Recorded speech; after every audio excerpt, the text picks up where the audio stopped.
Hey guys, DJ here with GameTime Michigan, and I'm sitting across the table from a GGP Detroit top 8 competitor, Trenton. Yep. AKA Gore's, right? You're a YouTuber? Yes, sir. Cool. So really quickly, let's talk a little bit about like what got you into Yu-Gi-Oh, how long you've been playing Goats, and kind of all that stuff.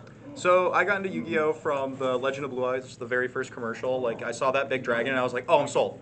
Like, okay, cool, we got this. I'm in here. After that, I've been playing in tournaments since 2004. I got my first regional top in 2010, competed in nationals for the first time in 2012, and I've been to nationals every year since except for 2019, and then obviously COVID. So, been playing a long time. Goat is like super iconic to me. So, Okay.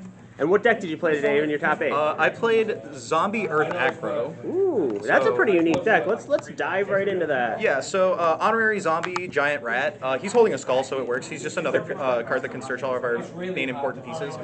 Pyramid Turtle. This card was like MVP of the day. Nobody was expecting it. Crashing it into Spies was super broken the 3 times that I did it. And then it also gets Okie Dokie Ryukoki. So Ryukoki just like answers a lot of the problems in the meta, a lot of the warrior matchups. He also lets you just like cram into a BLS and get rid of it. Then we can Book of Life banish the BLS. So that was really good. And then the last zombie monster that we're playing is Spirit Reaper. The spells that support this, we're playing the 2 Book of Life. This card is just amazing into a format where it's just nothing but Chaos Turbo. And then next up we have the creature swaps. This just lets me like hand them one of these and then I just get to go plus for free. So go grab a Ryukoki, go grab like a Mystic Swordsman or Exile Force if I need it. Next up for the Earth Aggro package.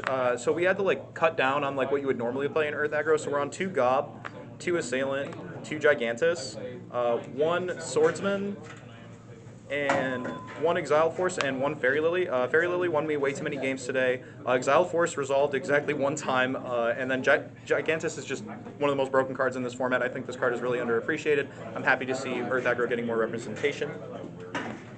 And then for the blowout one-ofs, we played 1 Morphing Jar. That's a spicy one. Dude, right this card was so good all day. Nobody expected it when it happened, and they were like, huh. And then, because we're on Zombie, we get to just go ahead, grab more Book of Lives, grab Snatch Deals. It feels so strong to have 3 copies of Premature in this format. So, next up we have the Tribe Infecting, the Breaker, and the DD Warrior Lady. So for the spells, it's pretty standard. We just have the 2 Knock, Heavy, Duo, Snatch, you know, all the MVPs. This card was goated today.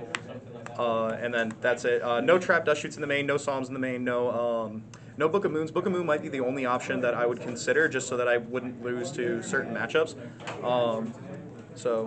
And then the side, this is probably something I would work on a lot more. I built this deck at 3 a.m. on DD Ladder with shout out to Haji Quest. Like my boy helped me deck doctor this deck. He's a really solid player, and I look forward to seeing him at a GOAT event in the future. That's the recipe for success in these big events, just staying up late at night and grinding it out. 100%. I'm on 45 minutes of sleep, so I'm going to go in the car and knock out. So next up, so for the side, we're on 2 Bottomless. A lot of people I feel like a lot of people underappreciate this card in the Warrior matchup. Like, it kills Blade Knight, it kills DD Warrior Lady, it kills Kaikus. Kaiku can be a bit of an issue if they're just taking us off tempo, like hitting our Earth Monsters in Grave, and then Gigantus is just dead. It also hits the Chaos stuff. We don't really usually put this in against Chaos. It is an option, though. 2 Royal Decree. Again, this is for like the Warrior matchup and like the super heavy trap matchup, so it just lets us shut them off. It's for the burn decks as well, so 3 Trap Dust Shoot for when we go first. This just lets us blow out Chaos Turbo.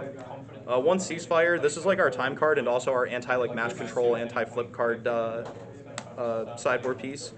2 King Tiger Wanghu. This card is MVP against decks like Reasoning Gate. 2 Neko Mane King. This is Michigan, and we be playing goofy stuff up here. So I was really like I feel personally attacked. Like I lost to last turn FTK round 1, and I was like, oh, that's how this day's gonna go. Got it. So I was prepared for the wrong FTK inside of Neko Mane King. And then 1 Asura Priest, just because it helps us in the GOAT matchup. Like, GOAT control is our hardest matchup. So this card is, like, MVP. Also, just super synergizes with Creature Swap. We can, like, run over all their scapegoats and then Creature Swap it and then get it back in the hand. Next up, we have the Mystic Swordsman level 2, the second copy. This is for Chaos Turbo, so just being able to, like, have the second copy and get rid of Gravekeeper Spies is really important. And then Kinetic Soldier. It's the boy, and we can search it with Giant Rat. I probably would be on 2, and I'm definitely going to like readdress the side. There were a lot of pieces I feel like I was missing, but other than that, the deck performed like butter today. I bricked off Book of Life like 2 or 3 times, but most of the time it can just be graceful charity fodder. And then the fusion monsters, there's nothing crazy. It's just standard. Standard fusion. Yeah, and then the matchups today. Round 1 we lost to last turn FTK. Rounds 2 we got the win against Gate Turbo. 3 we won against Chaos Turbo. Round 4 we lost against Chaos Turbo. Then we beat Earth Aggro in round 5. Rounds 5 and 6 we were rounds 6 and top 16 we were able to beat Chaos Turbo, and then we lost to Warrior Chaos in top cut. So overall, how'd you feel about the event today? First of all, shout out to GameTime. You guys threw a pretty seamless event. Being able to be at top 4 or almost top 4 now, and it's already like done and the sun's still out, feels really great. So you guys definitely threw an amazing event. Thanks. And I'll finish this up here by giving you a chance to give any shout outs or anything. I know you want to shout out your stream, and you want to shout out anybody, thank anybody for performance today. Anything you want to say here? Absolutely. So the first person I want to give a shout out to, I already did, was Haji Quest. Dude, thank you so much for helping me test this. I know you're going to be super hyped when I send this video to you later on DB. Shout out to John Wick for whooping my ass and proving to me that Vampire Lord is bad. And then also, shout out to my channel, Gores. I do a lot of YouTube shorts for retro format. I'm doing a lot of Yugi Kaiba. I'm working my way around the whole calendar. Every month will be a different format, so make sure you guys check that out. And then last shout out to Team Lilac. We the best music, so. Well, thanks for taking the time to sit down and do this interview with me today, Trent, and congratulations on your top 8 finish. Thank you.